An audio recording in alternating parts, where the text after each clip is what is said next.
성도들이 신앙생활을 하면서 아마도 가장 많은 고민을 하게 되는 문제는 과연 내가 진짜 거듭난 성도일까 하는 의문일 것입니다.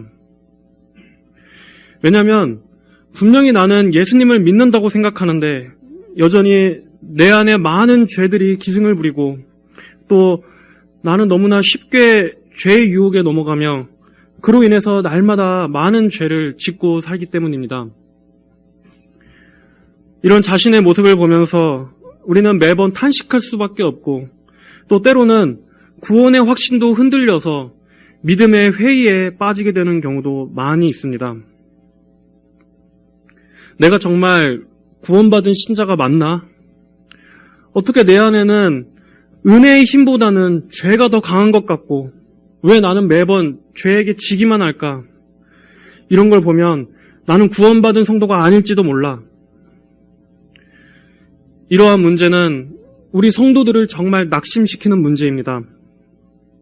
그리고 때때로 이러한 생각에 깊이 사로잡히게 되면 정말로 큰 시험에 빠져서 신앙의 기쁨도 잃어버리고 활력도 잃어버리게 되는 경우들이 있습니다. 믿음도 확신하지 못하고 신앙의 기쁨도 없고 그저 반쯤은 거의 다 기운이 쫙 빠져서 그저 기독교인이라는 명목 하나만 겨우겨우 붙들고 간신히 신앙생활을 하게 됩니다. 분명히 이런 고민은 우리가 믿음으로 힘차게 전진하는 데 있어서 발목을 잡는 중요한 문제입니다. 우리는 이러한 경험들을 날마다 경험하고 날마다 탄식합니다.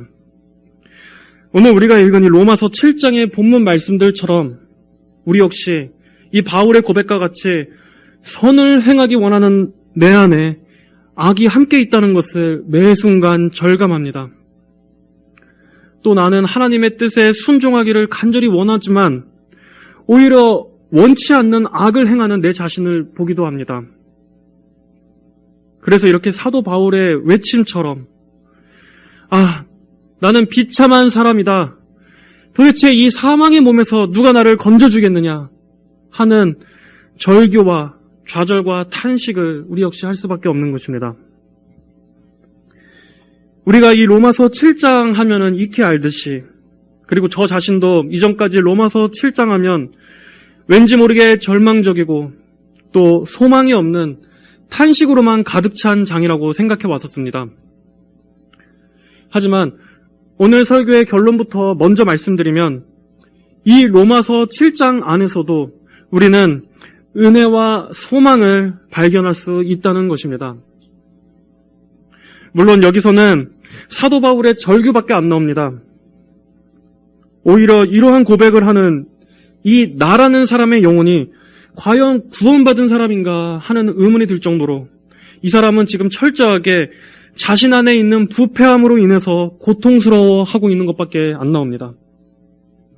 또한 과격한 표현들도 많이 나옵니다. 예를 들면 나는 죄 아래 팔려 있다. 내 안에 있는 한 법이 나를 죄의 법의 포로로 삼고 있는 것을 본다. 나는 비참한 사람이다. 이 사망의 몸에서 누가 나를 건져주겠느냐. 나는 육신으로는 죄의 법을 섬기고 있다. 이러한 고백들을 읽으면 우리는 과연 이 사람은 지금 이렇게 죄에 잔뜩 짓눌려 있는데 그리고 심지어 죄에게 패배를 당한 채 질질 끌려다니고 있는 것처럼 보이는데 과연 이런 사람이 성도라고 할 수 있을까 하는 생각이 들 것입니다. 어쩌면 우리 성도들 역시 마음속으로는 이러한 탄식을 날마다 하실 거라고 생각합니다. 그래서 우리는 이러한 고백들을 그저 남일처럼 읽을 수 없습니다. 아니 어쩌면 이 말씀들이야말로 지금 내 심정을 대변해주는 말이라고 생각하며 더 깊은 공감이 되실 것입니다. 하지만 그럼에도 이 로마서 7장의 이 절망과 탄식의 외침 안에서도 우리는 위로와 소망을 발견할 수 있습니다. 그렇게 말씀드린 이유를 우리가 말씀을 한번 살펴보면서 알아보겠습니다. 지난 시간에 살펴본 우리 로마서 7장 7절부터 13절까지의 내용을 생각해보면 우리는 바울이 율법의 바른 목적에 대해서 설명한 것을 살펴봤습니다. 바울은 그리스도인은 이제 그리스도와의 연합으로 인해서 율법에서 완전히 해방되었기 때문에 이제 더 이상 율법의 저주도 또 죄의 율법의 요구도 성도를 올가맬 수 없다고 주장했습니다. 하지만 어떤 이들은 바울의 이러한 가르침을 오해해서 율법 자체는 악한 것이구나. 이제 율법은 폐기 처분해야 할 이 구약의 악습이구나 라고 오해했습니다. 하지만 그것은 율법에 대한 잘못된 이해였습니다. 율법이 악한 것이 아니라 문제는 우리 안에 죄성이 악한 것이었습니다. 율법은 하나님께서 주신 선한 것입니다. 율법은 하나님의 거룩하신 속성이 새겨진 하나님의 법이기 때문입니다. 모든 이들은 마땅히 이 계명에 따라 살아야 합니다. 그리고 오히려 그럴 때 인간은 하나님의 창조 목적에 합당한 삶을 살아갈 수 있습니다. 율법대로만 살 수 있다면 인간은 오히려 복되고 형통하게 살았을 것입니다. 그러나 문제는 인간이 그 율법을 온전히 지킬 수 없다는 데 있습니다. 모든 인간은 아담의 타락한 본성을 물려받았기 때문에 그 율법을 지킬래야 지킬 수도 없을 뿐더러 율법을 지키고자 하는 마음조차 갖지 않습니다. 그리고 더 심각한 문제는 우리 안에 있는 이 죄가 율법에 대해서 반역한다는 것입니다.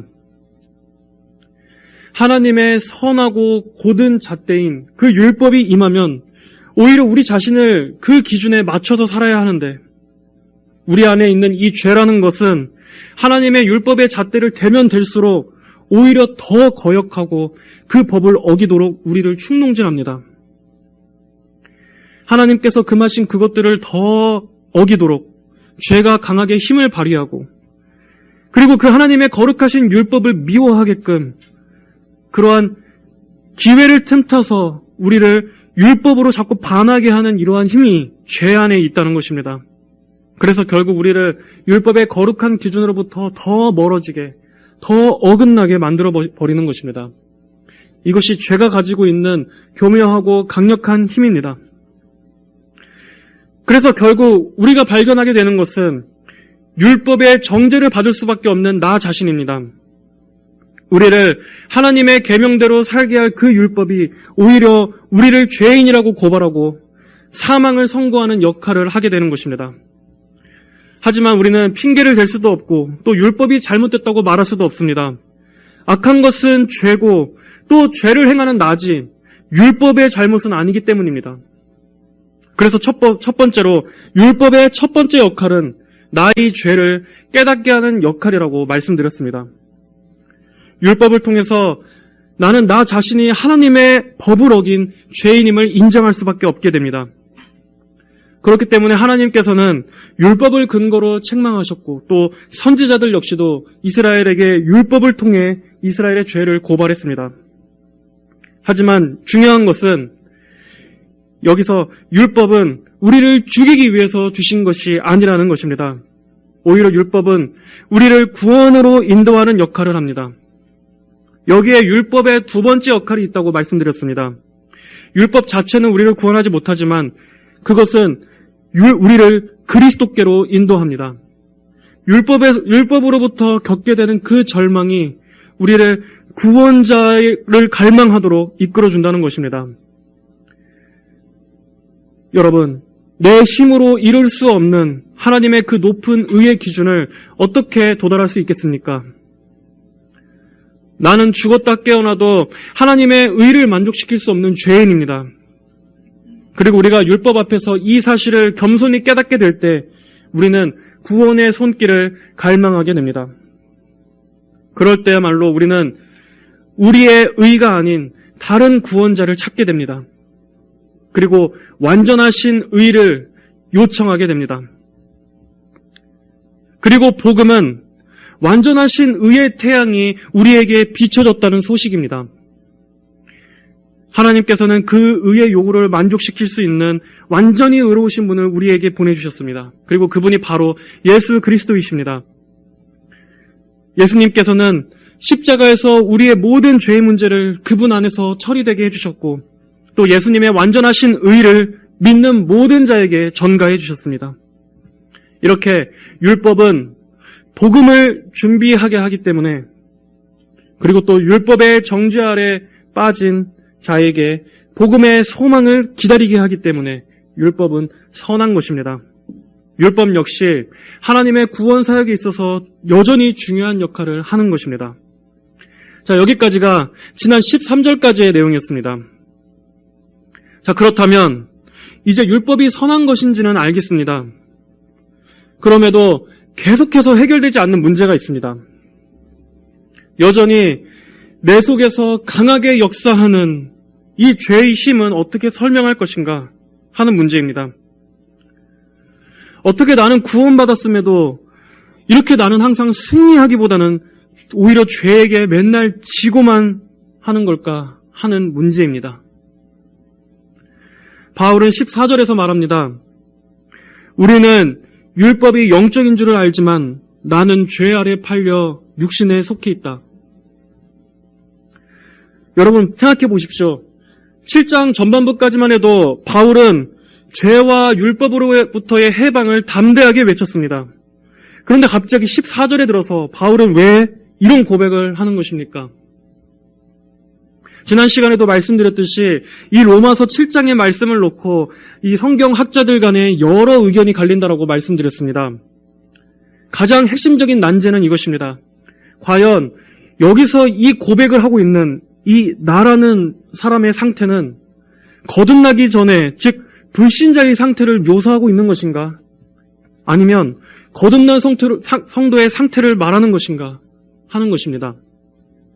즉 이 로마서를 기록하고 있는 바울이 회심하기 전에 자신의 옛 상태를 말하고 있는 것인지, 아니면 지금 이 로마서를 쓰고 있는 현재의 이 사도 바울로서 말하고 있는 것인지, 아니면 또는 거듭났음에도 아직 미성숙한 단계에 머물러 있는 그리스도인을 말하는 것인지, 이렇게 여러 의견이 분분한 게 바로 이 로마서 7장입니다. 그리고 각각의 주장에 있어서 각자 나름대로 일리가 있는 부분이 있습니다. 또 저마다 주장의 허점들도 분명히 존재합니다. 하지만 그럼에도 대부분의 주류 해석은 이 7장은 거듭난 그리스도인이 겪는 내적인 갈등이다라고 보고 있습니다. 그리고 저 역시도 이 견해에 동의한다고 말씀드렸습니다. 이 7장은 거듭난 성도가 자신 안에 남아있는 죄성으로 인해서 갈등하고 싸우고 분투하는 과정을 묘사하는 것으로 보는 것이 적절합니다. 저는 그 이유에 대해서 4가지로 말씀을 드리겠습니다. 우선 첫 번째 이유는 불신자는 이런 식으로 탄식하지 않기 때문입니다. 오히려 거듭난 그리스도인만이 이런 탄식을 할 수 있습니다. 만약 바울이 회심하기 전에 자신의 모습을 말하는 것이라면 한번 생각해 보십시오. 그는 이렇게 탄식하지 않았을 것입니다. 오히려 바울이 회고하는 예전의 자신은 어떠한 사람이었습니까? 바울은 자신에 대해서 빌립보서에서 말하기를 나는 율법의 의로는 흠이 없던 자였다라고 말했습니다. 그는 자기를 의롭다고 생각하던 사람이었습니다. 자신은 구원받을 필요가 없었다고 생각했습니다. 그는 그리스도를 필요로 하지 않았습니다. 오히려 그는 하나님을 향한 자기의 열심을 신뢰했던 사람이었습니다. 그리고 그 열심으로 그리스도인들을 박해하던 자였습니다. 그렇게 바울은 자기 의로 충만했던 사람이었습니다. 만약 그랬던 과거의 그 바울이었다면 이렇게 탄식하지 않았을 것입니다.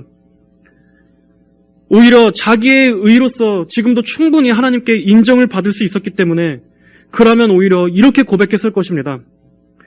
오라 나는 의로운 사람이로다 라고 고백했을 것입니다. 결코 이렇게 불신자는 결코 하나님의 율법을 지키지 못한다는 사실에 대해서 이런 식으로 괴로워할 수가 없습니다. 불신자는 죄 때문에 괴로워하지도 또 죄와 충돌하지도 않습니다.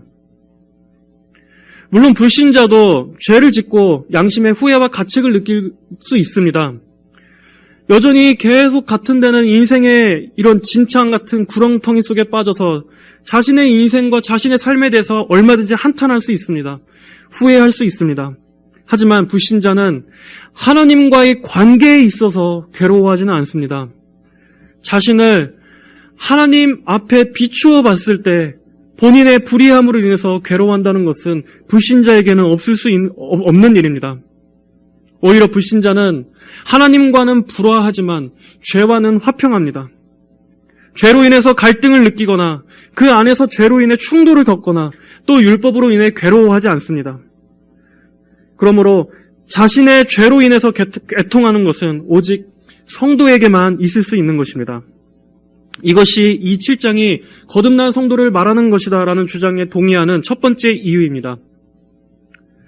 또 두 번째로 불신자는 하나님의 법을 기뻐할 수 없습니다. 바울은 22절에서 말합니다. 내가 속사람으로는 하나님의 법을 즐거워하나. 불신자는 하나님의 법을 마음으로 즐거워할 수 없습니다. 오히려 불신자가 즐거워하는 것은 무엇입니까? 그는 죄의 법을 즐거워하고 죄의 법을 사랑할 수밖에 없습니다. 여전히 거듭나지 않은 자연인의 상태, 육신에 속해 있는 자들은 죄의 법을 사랑할 뿐 결코 마음으로 하나님의 법을 사랑하지 않습니다. 하나님의 법을 사랑하고 추구하고 따르고자 하는 그 열망조차 들지 않습니다. 왜냐하면 로마서 8장 7절에서 이렇게 말씀하기 때문입니다.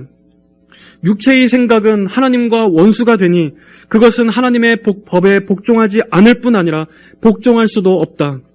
육체에 있는 자들은 하나님을 기쁘시게 할 수 없다. 불신자에게는 성령님께서 그 안에 없기 때문에 하나님을 기뻐할 수도 없고 하나님을 기쁘시게 할 수도 없습니다.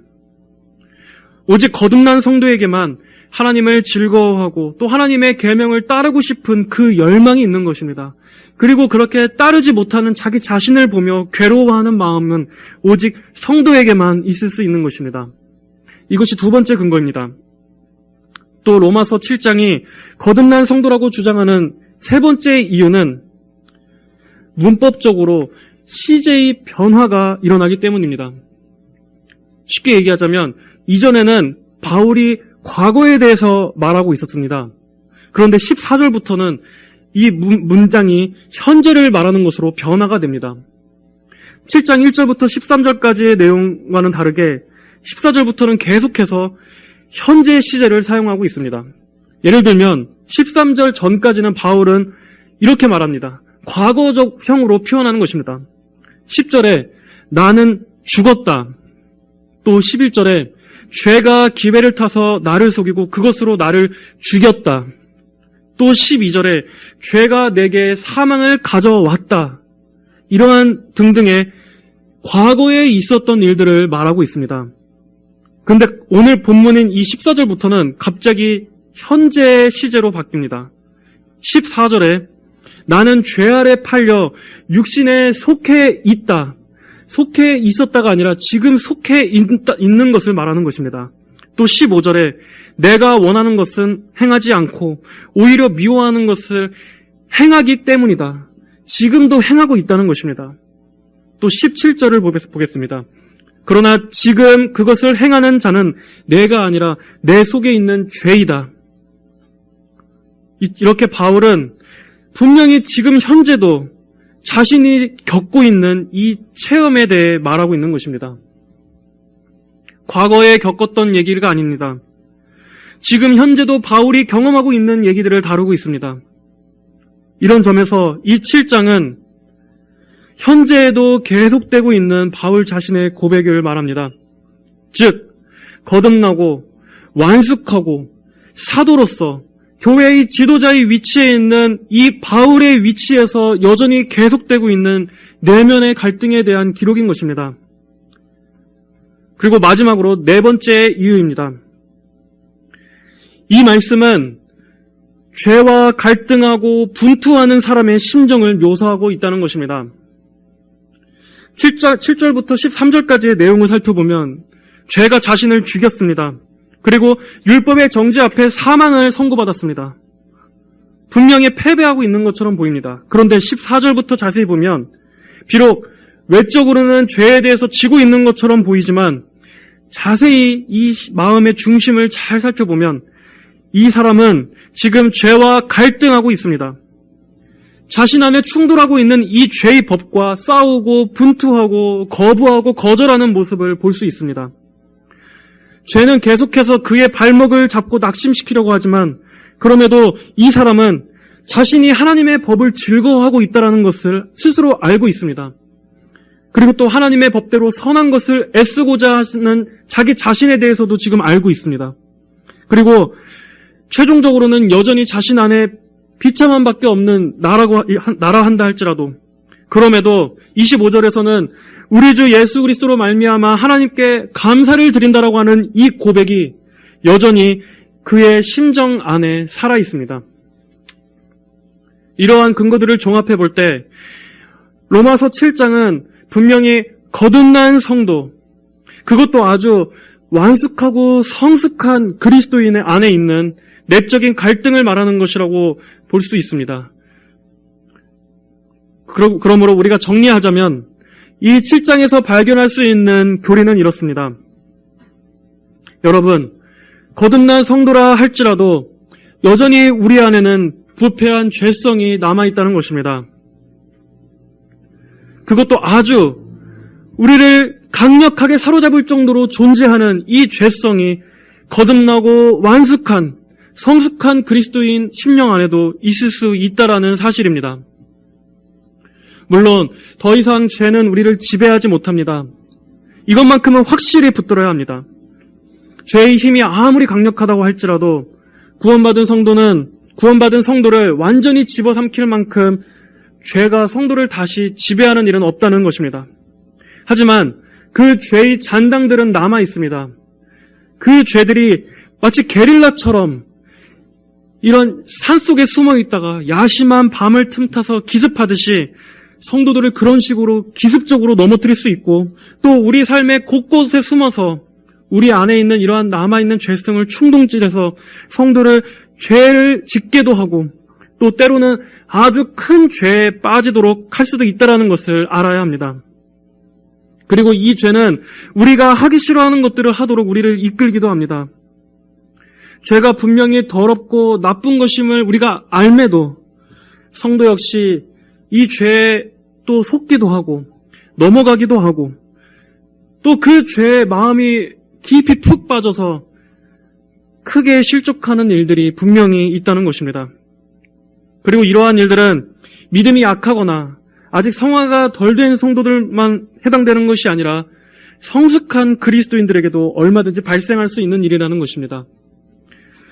청교도 존 오웬은 신자 안에 내재하는 죄라는 그분의 저서에서 이 성도 안에 잔재하고 있는 이 죄의 힘에 대해 이렇게 다룬 부분이 있습니다. 간략하게 요약하자면 존 오웬은 크고 두려운 범죄가 성도의 삶 속에서 일어날 수 있다는 것은 분명한 사실이라고 말하고 있습니다. 그리고 그 근거로서 심지어 성경에서 하나님과 동행하던 그 수준 높은 그리스도인들조차도 큰 죄를 범했었다고 말하고 있습니다. 그들은 어떤 사람들이었습니까? 그들은 오랜 세월 동안 하나님과 동행한 사람들이었습니다. 그리고 하나님으로부터 개인적이고 인격적인 하나님의 실제적인 임재를 누리던 사람이기도 했습니다. 아브라함과 노아와 같은 사람들, 다윗과 같은 사람들, 이러한 위대한 하나님의 사람들 역시 하나님과 동행함에도 불구하고 그들 역시 아주 눈에 띄는 큰 범죄를 행하기도 했습니다. 또한 그들은 하나님으로부터 큰 은혜를 받은 바로 직후임에도 곧바로 큰 죄로 떨어지기도 했습니다. 그러므로 죄는 성도라고 할지라도, 그리고 때로는 그것이 아주 성숙한 성도라고 할지라도 분명히 그 안에 내재하고 있다는 것을 증거하고 있습니다. 물론 성도는 반복되는 죄를 오랜 시간 동안 계속해서 짓는 일은 없습니다. 하지만 때로는 그것보다 더 큰 범죄, 더 충격적인 범죄를 저지르고 실족하는 일들이 분명히 있다라고 성경은 증거합니다. 불신자도 아닌 이 거듭난 성도, 그리고 아주 수준 높고 성숙하고 거룩한 신자에게도 이러한 게 남아있는 이 죄성은 우리 안에 있는 연약함이라고 할 수 있습니다. 하지만 우리가 또한 분명히 인식해야 할 것이 있습니다. 불신자였을 때 지었던 죄와 성도인 현재 짓는 죄는 엄연히 다르다는 것입니다. 이 말을 오해하지 마시길 바랍니다. 물론 모든 죄는 악한 것입니다. 하지만 성도가 죄를 지을 때는 그것은 우리의 참 자아가 아니라 우리 안에 남아있는 죄가 짓는 것입니다. 바울이 20절에서 이렇게 말합니다. 자, 우리 20절 한번 읽어보겠습니다. 시작. 만일 내가 원하지 않는 악을 행한다면 그것은 행하는 자는 내가 아니라 내 속에 있는 죄이다. 여러분, 이것은 자칫 합리화처럼 들릴 수 있습니다. 아니, 내가 죄 지은 게 아니라 내 속에 있는 죄가 죄를 지은 거야 하는 식으로 책임 전가하는 말처럼 들릴 수 있습니다. 하지만 이 말씀은 교묘하게 우리의 죄를 정당화하고 합리화하는 말씀이 아니라 성도로서 내 정체성을 정확히 알아야 한다는 것입니다. 즉, 과도한 정죄감에 빠져서는 안 된다는 것입니다. 오히려 우리는 이 죄의 정확한 실체에 대해서 잘 이해하고 또 면밀히 분석해서 불필요한 정죄감에 빠져서는 안 됩니다. 바울은 23절에서 성도 안에는 분명히 이러한 충돌이 있습니다. 성도 안에는 끊임없이 두 가지의 세력의 법이 싸운다라는 것을 알아야 합니다. 바울은 23절에서 말씀합니다. 내 지체 속에서 다른 법이 나의 마음의 법과 싸워 나를 내 지체 속에 있는 죄의 법의 포로로 삼는 것을 본다. 자, 여러분, 좀 졸리지만 집중해서 잘 들어주시기 바랍니다. 중요한 부분입니다. 성도 안에는 두 가지 법이 싸웁니다. 하나는 하나님의 법을 사랑하는 나의 자아입니다. 이것이 여기 23절에 말하는 나의 마음의 법입니다. 예전에는 죄를 사랑했지만 이제는 하나님의 법을 사랑하고 또 변화되고 거듭난 자아입니다. 이것이 성도의 마음의 가장 중심의 법을 차지하고 있는 마음입니다. 하나님의 법을 사랑하고자 하는 나의 자아, 그리고 이에 대항하는 또 하나의 법이 성도 안에 있습니다. 이 법은 그럼에도 하나님의 법에 반역하기를 원하는 내 안의 죄성입니다. 23절에서 말하는 내 지체 속에 있는 죄의 법, 이것이 우리 안에 남아 있습니다. 이 마음은 하나님의 법을 사랑하고자 하는 그 중심 마음보다는 작은 자리를 차지하고 있습니다. 성도 안에는 이렇게 분명히 이런 투쟁이 있습니다. 죄성과의 싸움이 있습니다. 그러므로 우리가 여기서 발견할 수 있는 것은 이것입니다. 오히려 이런 싸움이 없다는 것이 이상한 것이라는 사실입니다. 여러분, 성도 안에, 우리 안에 이러한 마음의 내적인 갈등과 분투와 내 안에 이러한 불의함들을 보면서 애통해하고 괴로워하고 또 죄책감을 느끼고 하는 것은 지극히 당연하고 자연스러운 것이라는 것을 아시기 바랍니다. 이것이 없는 것이 오히려 더 이상한 것입니다. 그러므로 이러한 것들로 인해서 과도하게 스스로를 정죄하거나 무거운 죄의식에 눌려서 자책하지 마시기를 바랍니다. 우리는 오늘 이 7장을 통해서 경고와 위로 두 가지를 동시에 발견할 수 있습니다. 먼저 경고는 무엇입니까? 우리 안에 남아있는 죄가 우리를 언제라도 넘어뜨릴 수 있다라는 사실입니다. 심지어 그 죄가 우리를 크게 실족시킬 정도로 강력하게 역사할 수 있다는 것도 우리는 분명히 대비하고 경계하고 있어야 합니다. 성경은 아주 성숙한 신자나 미숙한 신자 할 것 없이 그리스도인 모두에게 서 있는 자는 넘어질까 조심하라고 분명히 경고하고 있습니다. 여러분, 사도 바울조차도 이렇게 현재적으로 매일 날마다 이렇게 죄 때문에 탄식했다면 우리는 얼마나 더 깨어 경계하고 기도하며 깨어 있어야겠습니까? 항상 죄의 유혹과 기습적인 공격을 예상하고 있어야 합니다. 그럼에도 역시 이 똑같은 사실에서 우리는 위로도 받을 수 있습니다. 그 어떤 성숙한 그리스도인들도 죄를 지을 수 있다는 사실입니다. 모든 거룩한 성도들을 다 모은다 할지라도 모든 인류 역사상, 모든 성도 역사상 오직 죄가 없으신 분은 우리 주 예수 그리스도 외에는 그 어떤 사람도 없었습니다. 우리는 천국에서의 영화의 상태를 입게 되는 그날까지는 우리 모든 성도는 여전히 죄와 싸워야 하는 이 세월을 보내야만 합니다. 이러한 세월 가운데 우리는 때로는 넘어지기도 할 것입니다. 때로는 깊이 탄식하고 이 무거운 죄짐에 깔려 신음하기도 할 것입니다. 우리가 죄로부터 완전하게 벗어나게 되는 그날은 오직 우리의 구원이 완성되는 그날에만 가능할 것입니다. 그리고 그때까지 우리는 계속해서 성화의 과정 중에 있습니다. 그 어떠한 성숙한 성도라 할지라도, 그 어떤 지도자라 할지라도, 그리고 또 그 어떤 믿음이 연약한 어린 성도라 할지라도 우리 모두는 성화의 길을 걸어가고 있는 성도들인 것입니다.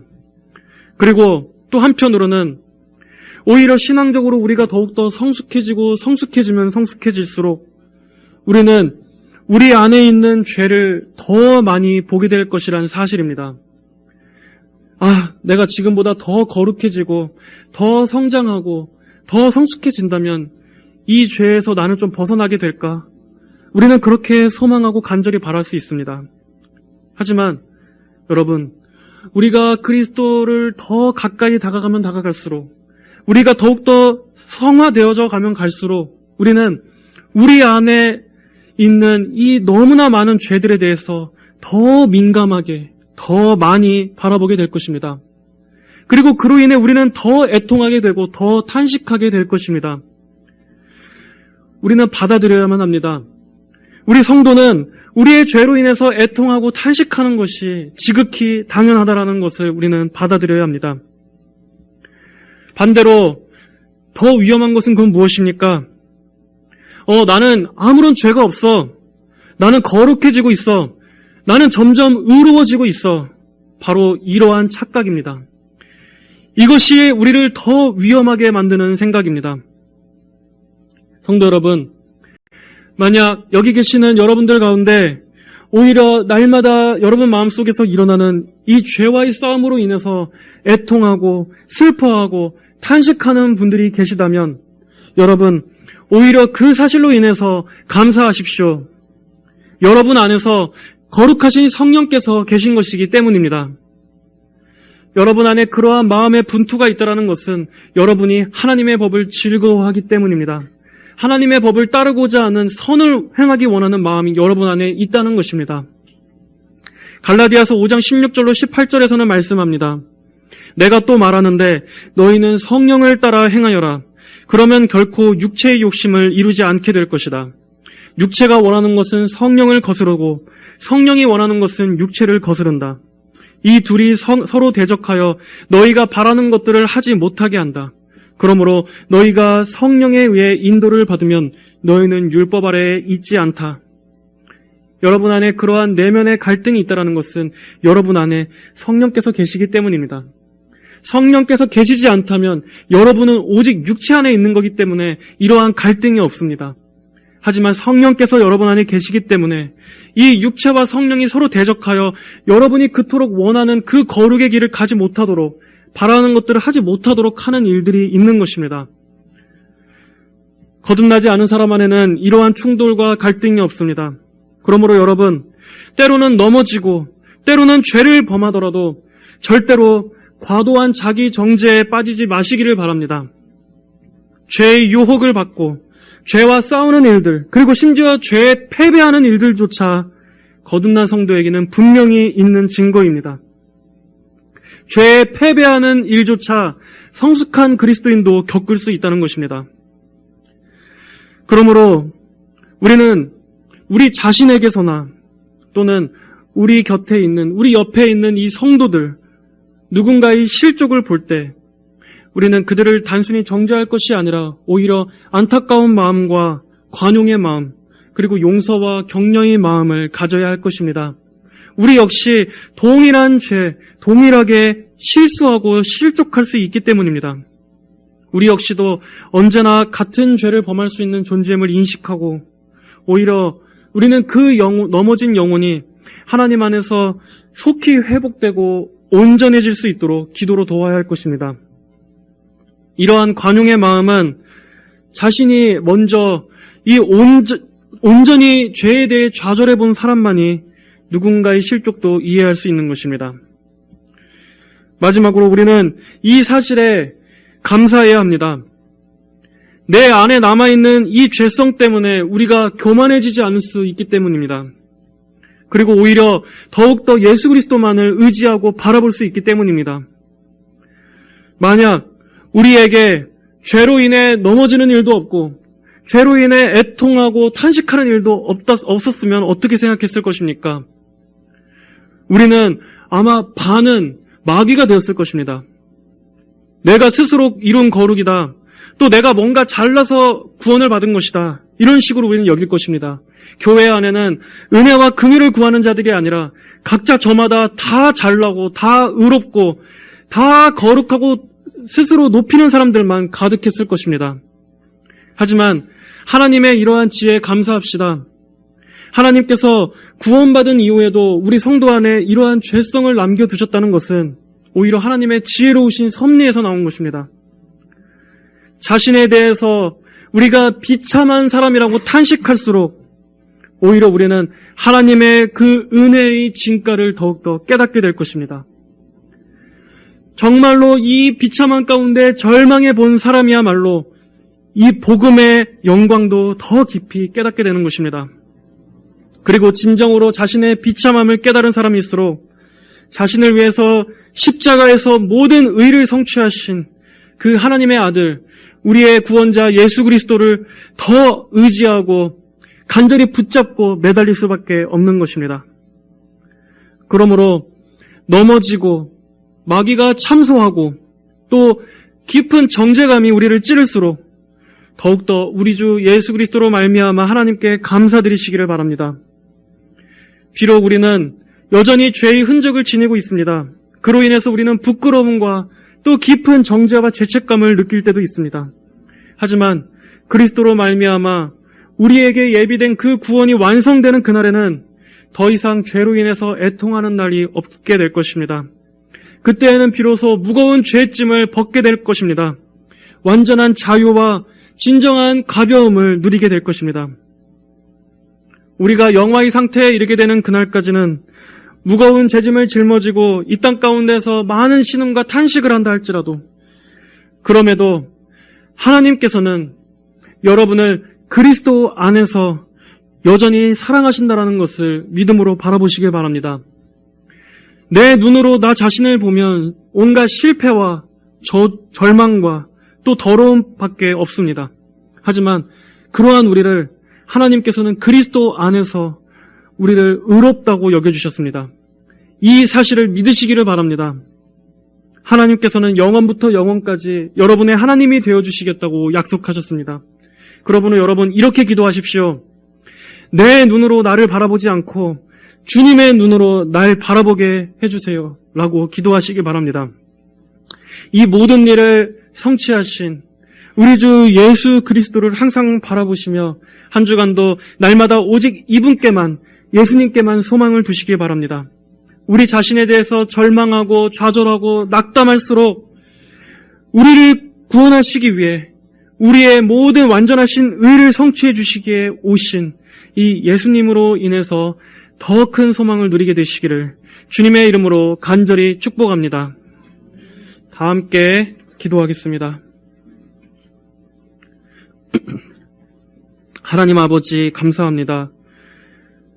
아버지께서도 너무나 잘 아시다시피 저희는 하나님의 귀한 구원을 받았음에도 그 구원의 가치, 그 진가대로 살지 못하고 너무나 많은 죄와 허물을 날마다 쌓고 있음을 하나님 아십니다. 하지만 그럼에도 주님 오늘 말씀을 통해서 이것이 너무나 지극히 당연한 것임을 알게 해주심을 감사합니다. 오히려 우리는 이 사실에서 위로를 받습니다.